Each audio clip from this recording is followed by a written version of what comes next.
morning, everyone. I'm Monica Ahmed, Senior Communications Advisor here at RIPRA. Thank you so much for joining us today for our proposed 2024 fees consultation webinar for the Excess Soil Registry. This webinar will provide information about the consultation process as well as the proposed fees, and we'll also answer your questions during this time. So just really quickly to point something out, if you'd like to ask a question during the webinar, click on the Q&A tab that's at the bottom of your screen.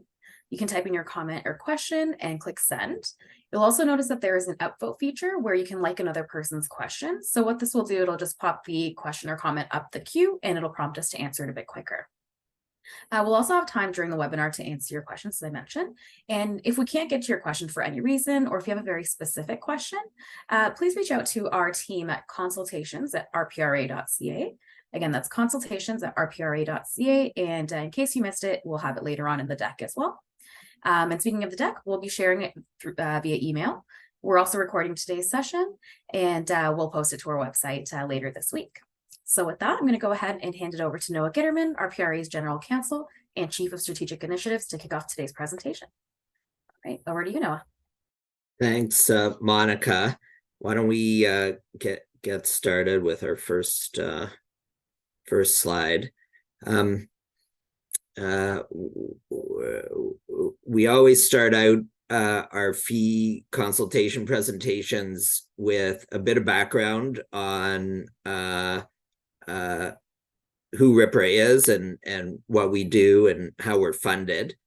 We're a regulator that is mandated by the Ontario government to do a couple of different things. One is we implement producer responsibility regulations under the Resource Recovery and Circular Economy Act. And we also provide digital registration reporting services for provincial Ministry of Environment programs. And the two we do right now are excess soil and hazardous waste tracking. We're set up as an administrative authority. And part of what that means is that we don't receive any government funding for our operations. All our operations are funded through fees that we charge to our registrants, and that's all done on a cost recovery basis.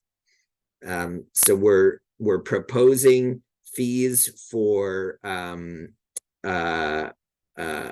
fee increase for 2024. And we're just talking about excess soil during this session. We had separate consultations on fees for our other programs. We have a 2024 business plan that's posted on our website.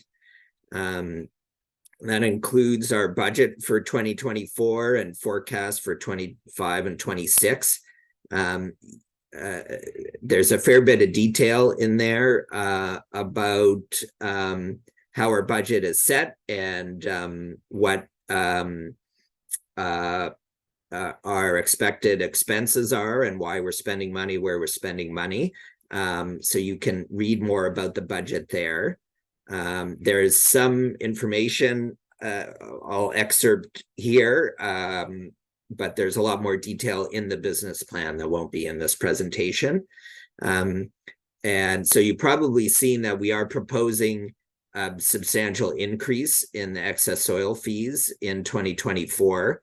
And that's largely to address the fact that there are substantially fewer filings and lower soil volumes being registered than we had initially forecasted for 2023.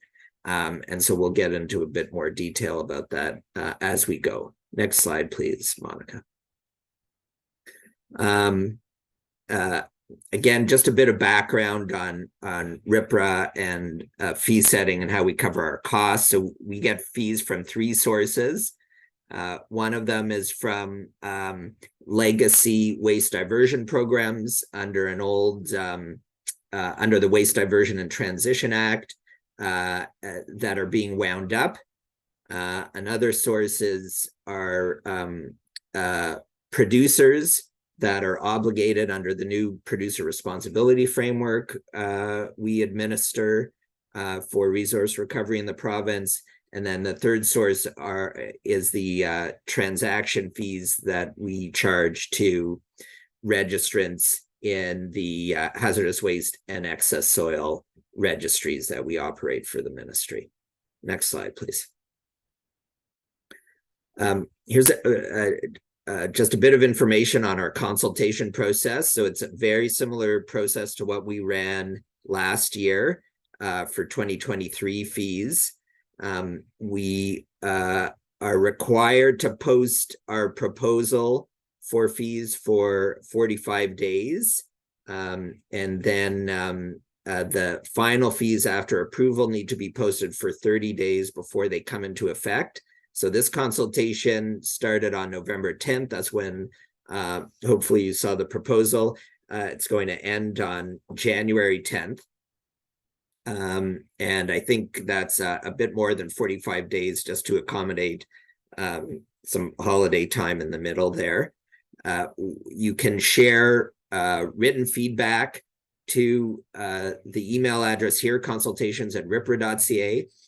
You don't have to write anything down. This presentation will get posted on our website on our excess soil fee consultation page when this presentation's over, so you can refer back to it. But that's the email address you use to give us either submit us questions if you have more questions that you don't want to ask in this session or that aren't answered in this session. And you can also give us feedback. We really appreciate feedback before the deadline. You don't have to wait till January 10th to give us feedback. And actually, the earlier we get feedback or comments, the easier it is for us to wrap those comments up in a package for our board, who makes the final decision on fees. So I think in the case of excess soil, we're tracking for a board decision on fees sometime in early February. And of course, once the final decision is made by our board, the fees get posted. And again, they need to be posted for 30 days before they come into effect. And so, and just a reminder again, all this information will be on our website. Next slide, please. Kind of 5 main steps or components to how we set fees. We start with our budget. I already talked a little bit about that. That comes out of our business plan, which you can find on our website. Our overall organizational budget gets run through a cost allocation methodology, which gives us a budget that's allocated to each of the programs we run. We then add in adjustments that relate to prior year deficits or surpluses. So at the end of every year, there's sort of a true up where actual expenses are compared to actual revenues. So there's always going to be at least some kind of surplus or deficit. We try to aim for that to be a small number, and then that gets wrapped up into fees that are set in future years. For excess soil, we'll see that there is a relatively large operating deficit for the program that we need to recover over time. And so that's added in to the allocated budget for 2024. Then we have a fee model that takes that budget and determines how and which registrants will be paying fees to us. And then we take our estimates, which typically relate to the number of filings and the amount of material, in this case, the amount of soil being generated in the program, plug that into the fee model to get a fee rate. So for excess soil, it's either a per sort of a flat fee per filing, or I think for most of the project area notices that we expect to see, it's a fee rate per cubic meter of soil that gets reported. Next slide, please. So let's move right into just a bit of high-level information on our budget. Our budget is driven by our strategic priorities. There are 4 of them. They're set out in the business plan with a bit more detail, I think, than you have here. But relevant for excess soil is that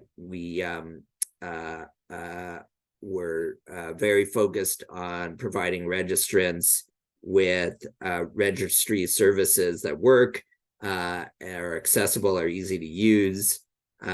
We have an obligation to make information from our registry public. So we do have a public portal for our registry data. We also have a portal that the ministry uses to access information about excess soil and the hazardous waste program. And then we are very focused on trying to be accountable and transparent, both to the ministry and to our registrants in terms of how we set our budget in particular, and how we recover our costs. Next slide, please. This is a high-level view of our budget. So we had a forecast for 2024 in our 2023 budget, which was released about a year ago. Our 2024 budget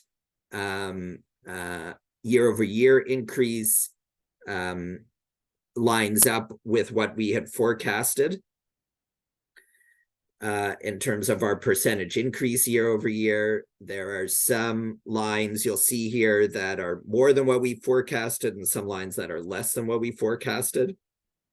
But overall, our total budget, which includes, this is for all the programs we run, is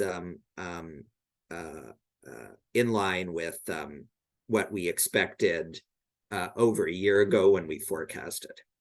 And again, there's more detail in our business plan.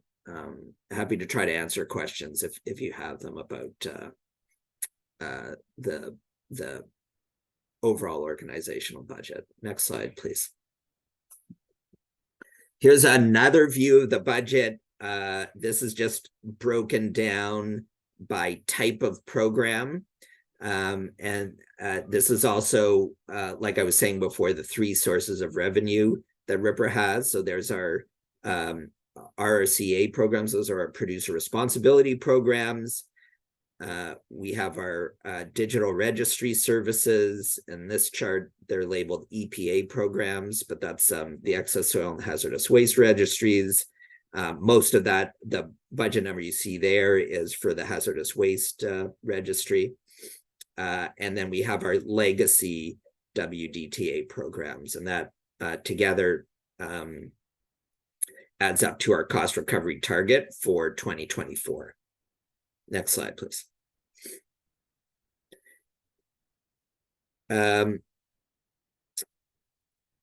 Here's a table showing our cost allocations for our individual programs. I'm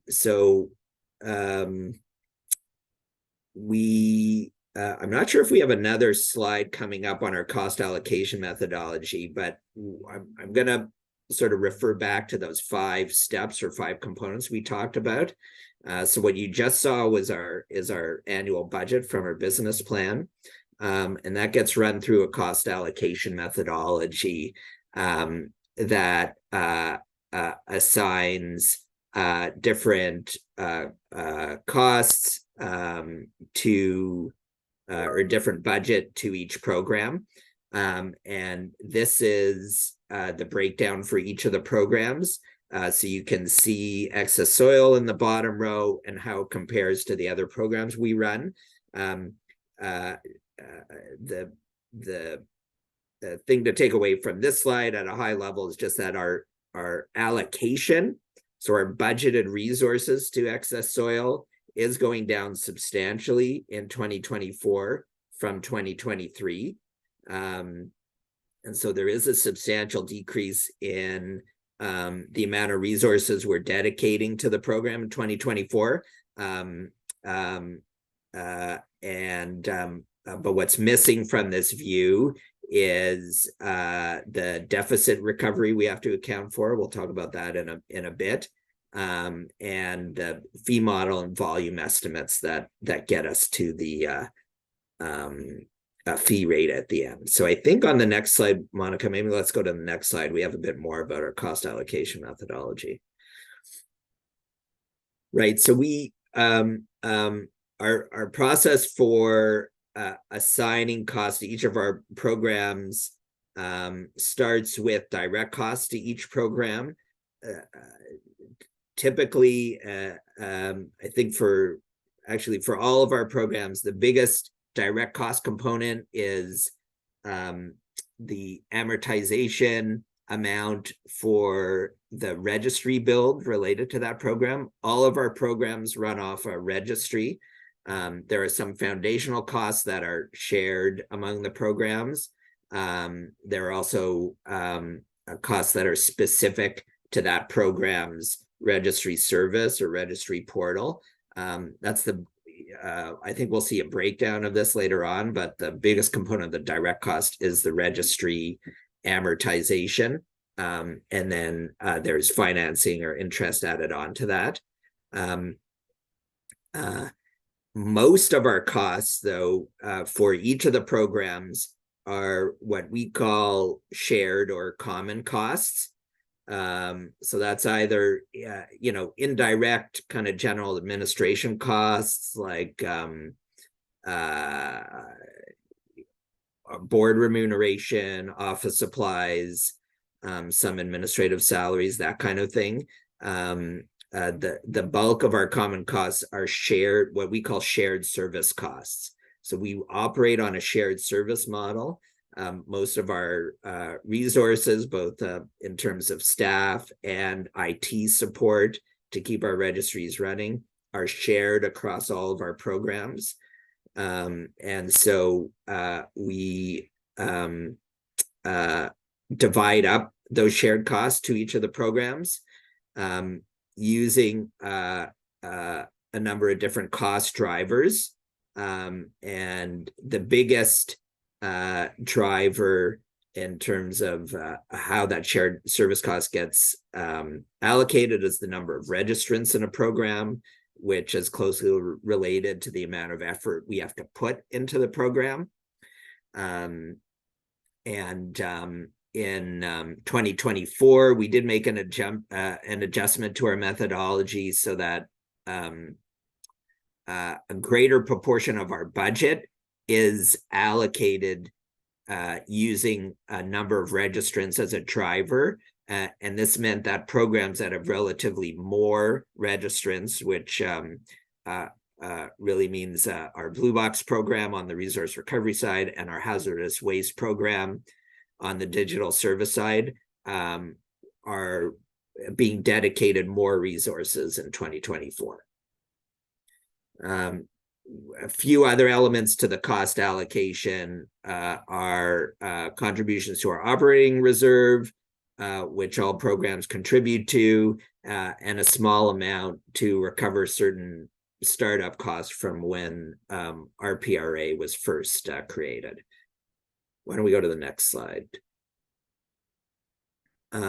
So all of that information gets us the breakdown you see, and the excess soil column is highlighted here. So we have the amortization amount at the top. Again, most of that relates to the registry build for excess soil. our registry development costs are capital costs that are amortized over a 10-year period. And so the amount there is the amortization amount for 2024. Interest is added on to that. In the case of excess soil, some of the interest relates to that capital cost recovery, but also relates to the financing for excess soil deficits from when the Excess Soil Registry was being built. Some programs have other direct costs. That's not the case for excess soil. The biggest piece is that common cost, that shared cost component. So you can see here how excess soil compares to the other programs. In terms of the shared costs it's drawing, it's the smallest program we have. And again, that's mostly driven by number of registrants or level of use of the registry. And then there's a small amount for startup costs and reserve contribution, giving us a total allocation at the bottom for 2024. Next slide, please. So then we need to incorporate surpluses and deficits. Like I was explaining before, there's always some kind of true up at the end of each year, and surpluses and deficits stay with the program. And so there is a substantial deficit that's being recovered for excess soil over time. And I think when we go to the next slide where we see those numbers. So on this table, if you look at, it's really the third column from the left, the prior year deficit, there is a substantial deficit amount that we're recovering. That includes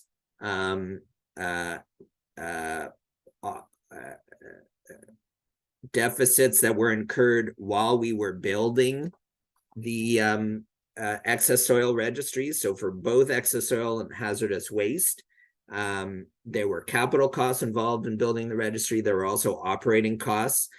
Capital costs get put into this 10-year amortization.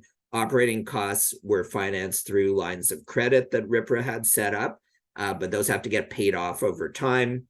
And we are paying those off over a 3-year period. And so that's from when we were building the registry.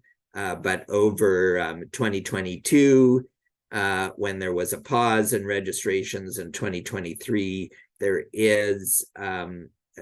are additional operating deficits we ran. And again, in 2023 in particular, because filings and volume of soil have been much lower than expected. We have a deficit we need to recover. That's also getting recovered over a 3-year period. So this is sort of the 2024 portion of the deficit. That gets us a total cost recovery amount for 2024, which is roughly the same as what we had budgeted for the program in 2023. But again, we've reduced the budgeted resources to the program, but there is a substantial deficit we need to recover from excess soil registrants. Next slide, please. Maybe I'll stop there and we can see if there's questions before we get into the fee rates, which are coming up in the next couple slides. Sounds good. So we do have a couple questions. So I'll go ahead and start with the first one that came in. Do the fees for RIPRA go back into general revenue?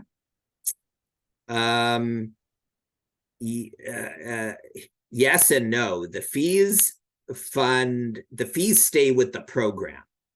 So the fees we collect from excess soil registrants will be charged to the budget, to the expenses for the excess soil program. So again, if we collect more fees than what we expected, or there's more revenue than we expected, that may mean we end up with a surplus that stays with the program. Doesn't get distributed out. And then on the other side, if we have less revenue than expected, that might result in a deficit. That also stays with the program. It's not absorbed by the other programs we run. Thanks, Noah. And second question here, will the fee structure change for excess soil? It's noted that the 2023 fee structure changed from the 2022 fee structure for excess soil. Yeah, I think that's coming up, but we are not proposing a change to the fee structure in 2024, only a change in the rates. I should note that you probably know that the government is consulting on proposed changes to the excess soil regulation. Our understanding is some of those changes mean that there will be new kinds of filings.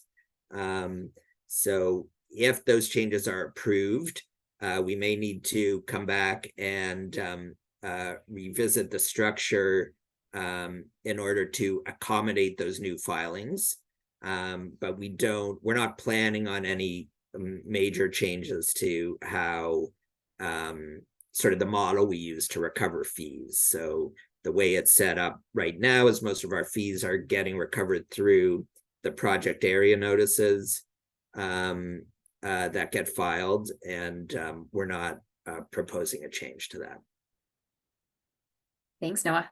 That's all the questions we have right now. So I guess we can move on with the presentation. So I will, oh, sorry, if my computer will cooperate, we'll go on to the next slide. Great. So let's jump into the fee structure. So again, right now there's three kinds of notices that get filed: project area notices, reuse site notices, and residential development soil depot notices. So we have a fee for each notice type. And I think in all cases there's a fee that's paid when the initial notice is filed, and then certainly for project area notices, then there's another fee paid on closeout and final filing, but that depends on whether the final soil volumes are match up with what was in the initial notice. So there is a catch up if final volumes are higher or lower than what was in the initial notice. Fees, some notice fees are flat. Most of our fees come from the variable rate, which is a fee per cubic meter of soil. And so notices for very, very small projects have a flat fee, but larger projects have this fee per cubic meter. And again, that's the same structure in 2023, and we're not proposing any change in 2024. If there are regulatory changes, we'll have to consider those when after they get approved. Next slide, please. So I think the rates are coming up next. And we are proposing a substantial increase in the rate per cubic meter, especially for project area notices. The reason for that is that our filings, and in particular, the amount of soil being reported in the filings, is lower than what we expected. And so this means that our estimates for volume for 2024 have been revised downwards from what they were in 2023. So in 2023, we were operating on an assumption that on average we'd have about 1,000 filings a year, project area filings mostly, and on average 30 million cubic meters of soil registered. So we know there's going to be some variation over time, but the assumption was on average it would look like 30 million cubic meters of soil getting moved in a year. What we're seeing in the registry so far in 2023 is much lower than that.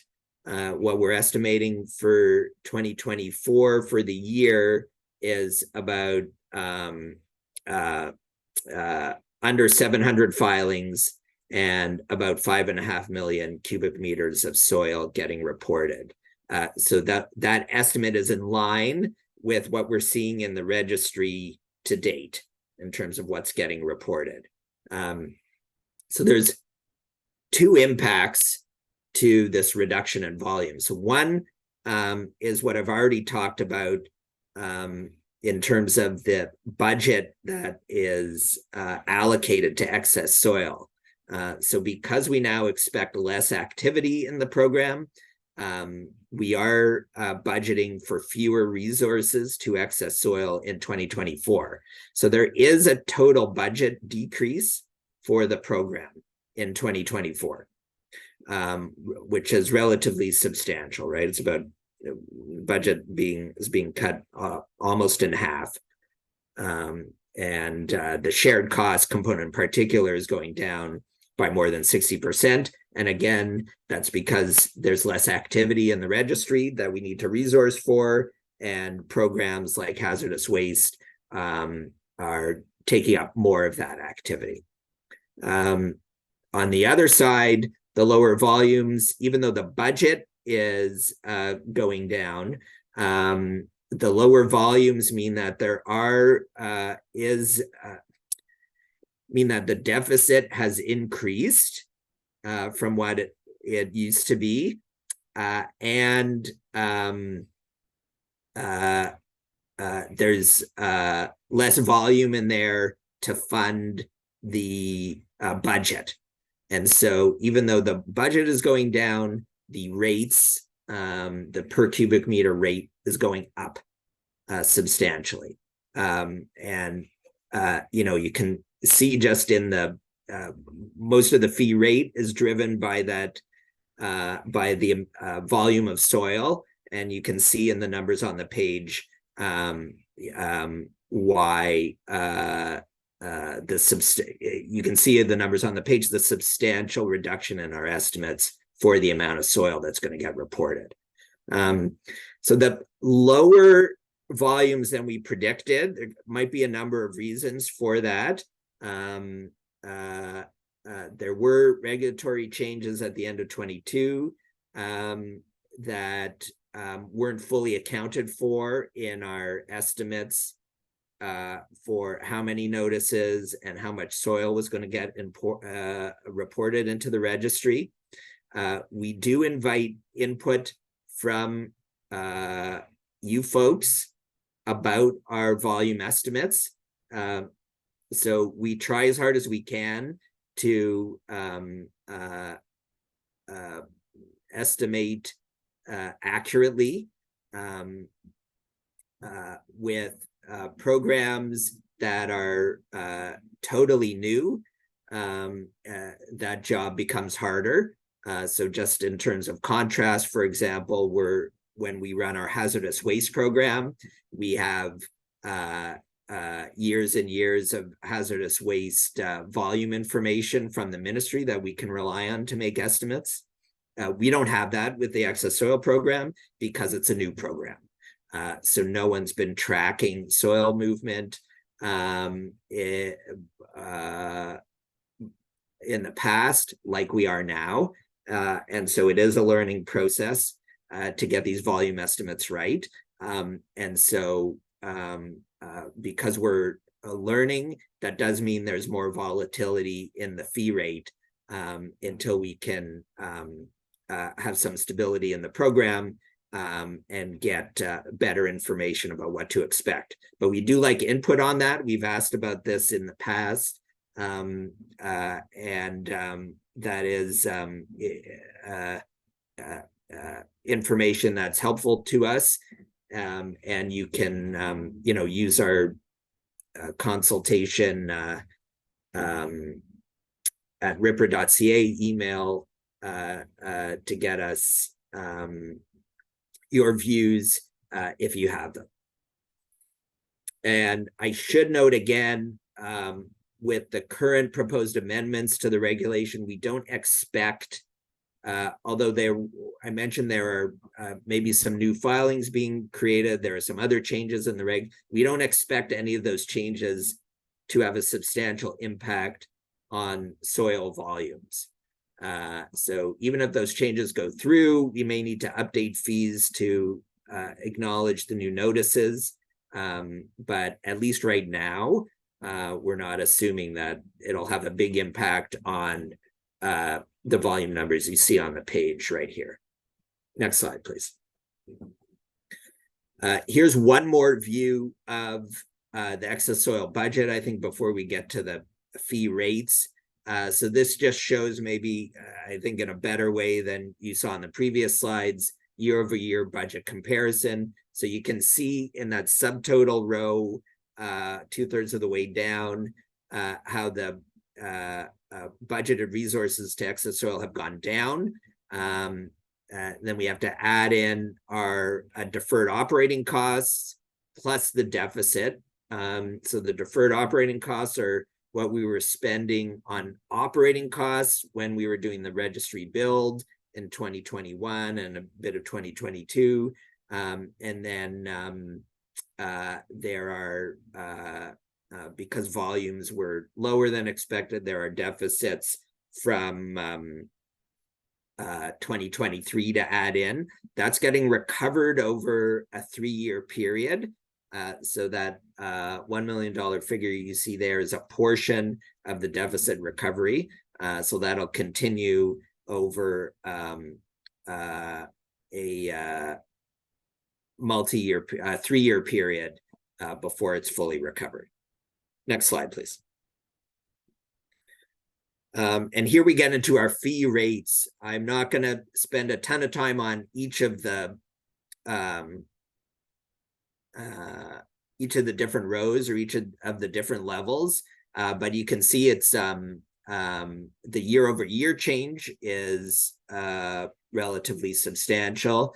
And again, that just directly tracks, because it's a per cubic meter rate, it's very closely tracking the change or the reduction in our estimates for how much soil we think is going to get reported in 2024. This one is the project area notices. I think on the next slide, we have our reuse site notices and the RDSD notices.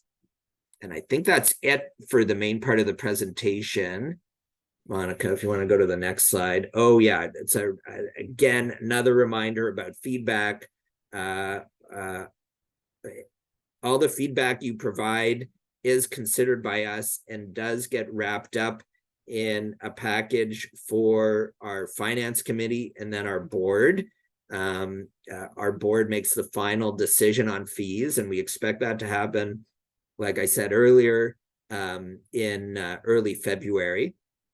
But the earlier you get us feedback, the better. That said, you do have until January 10th to get us feedback. If you have questions, you can also email questions to, and we will try to answer them during the consultation period.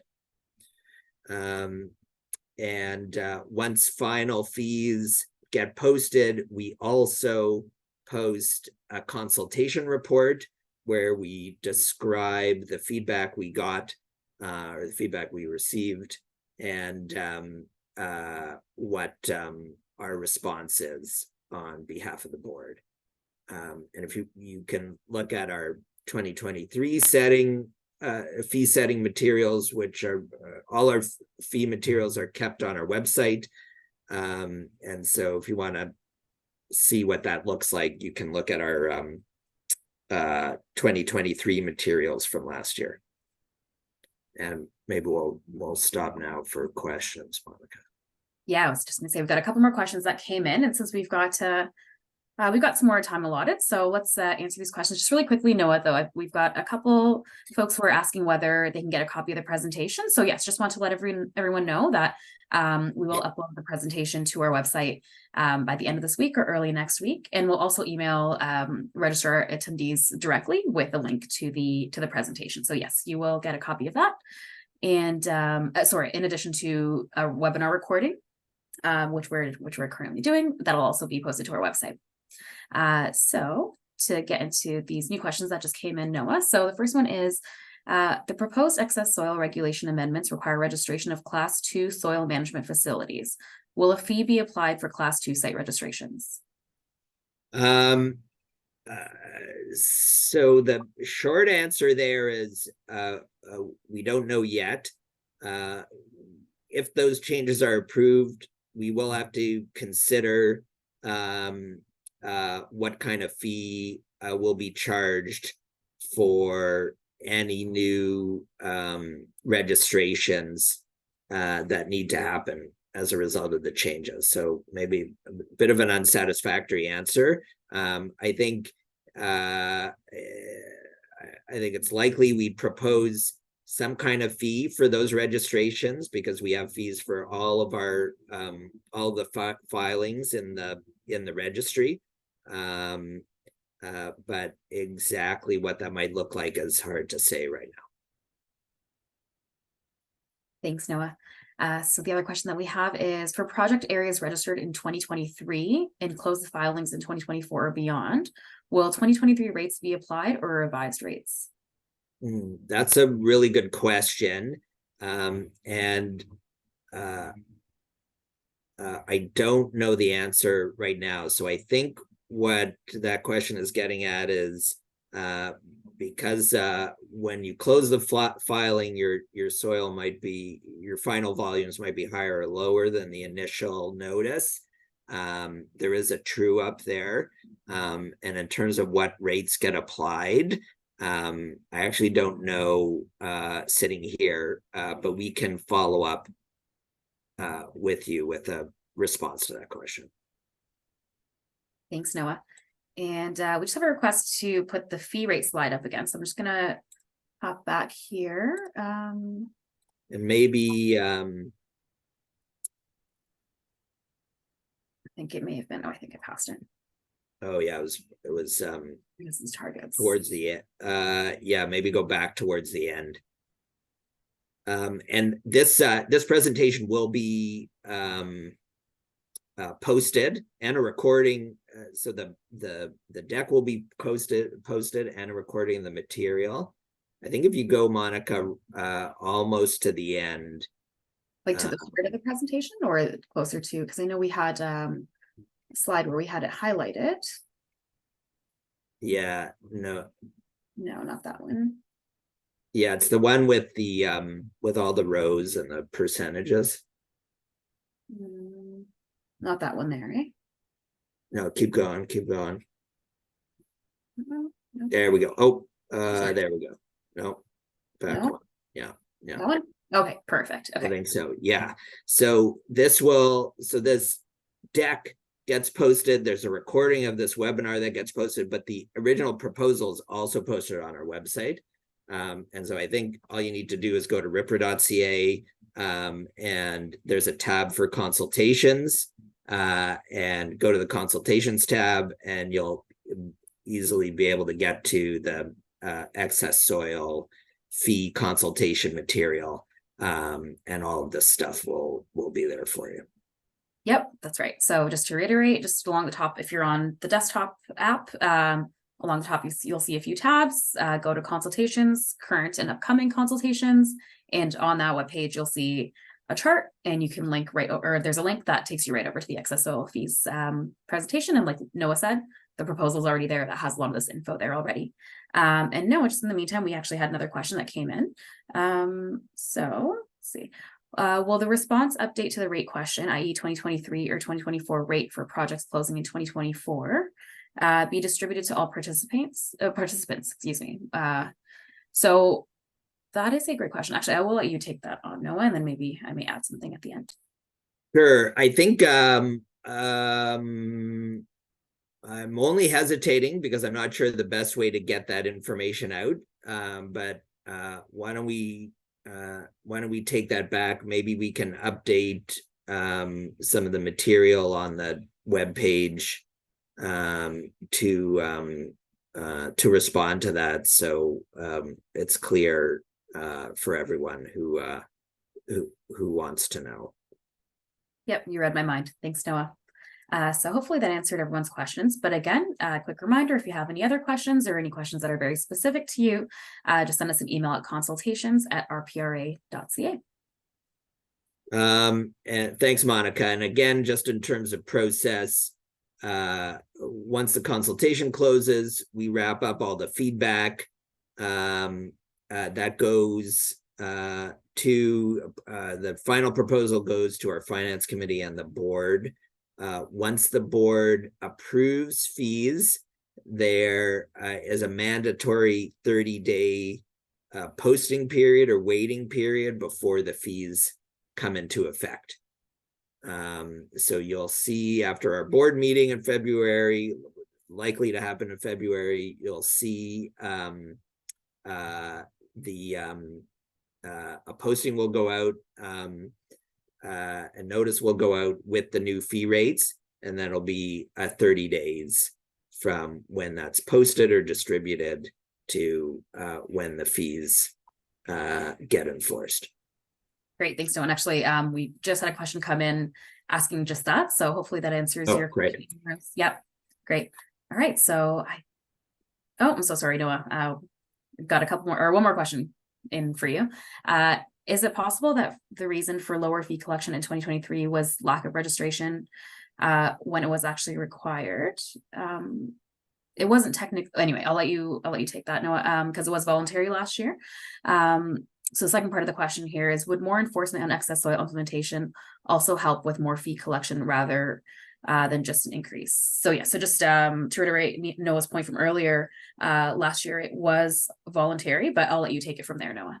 Sure, thanks, Monica. Yeah, so in 2022, we were operating the registry, and it was because of the pause for most of the year, registrations were voluntary. In 2023, obviously they're required. It is possible that because it's a new program, there's been a lack of take-up. And again, it's possible that sort of more vigorous enforcement might get more volumes into the registry. We don't know if you have views or information about that. We'd appreciate it. Right now, we don't see enough evidence of sort of missing filings to change our volume estimates. But our volume estimates do sometimes change during the consultation period in reaction to what we hear from our stakeholders. And that's true for all of our programs, right? Because they're all, in all of our programs, the fees are kind of volume dependent, or the fee rates are volume dependent. And so we do sometimes get information to update those estimates during the consultation. It's the same with excess soil. Thanks, Noah. I'm just going to have one quick look and just to make sure that I'm not missing any new questions that came in. All right, so one more question that we have here. Actually, two more questions, excuse me. By posting, do you mean on the ERO registry? No, so for fees, those get posted on the RIPRA website. So you'll get a notice, you'll get an email about it. If you heard about this webinar, then you're likely going to get through the same channel, you'll get a notice about the new fees, and those get posted on the RIPRA website, not the ERO. Thanks, Noah. Another question, once the fees are in effect for excess soil, will there be a grace period for contractors to pay the new fees? Government contracts require approval by management, which take time to ensure that the monies are approved to pay the new fees. So only grace period that we're planning for is the 30 days. So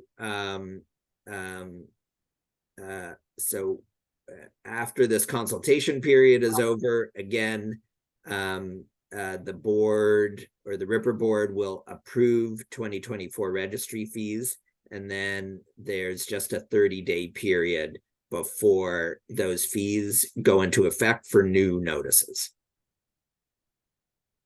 Thank you, Noah. All right, I believe that's it for questions, unless there's anyone who's furiously typing away. But no, I don't see anything else. So again, just want to reiterate one more time, if you have any other questions that you come up with that you think of later, or have any very specific questions, send us an email, consultations@rpra.ca. And with that, I think we can end today's session. Noah, did you have anything you want to add just before we close out? Nope, nothing else from me. Thank you. Right, great. Well, thanks everyone for attending today. We really appreciate it. And thanks in advance for your feedback.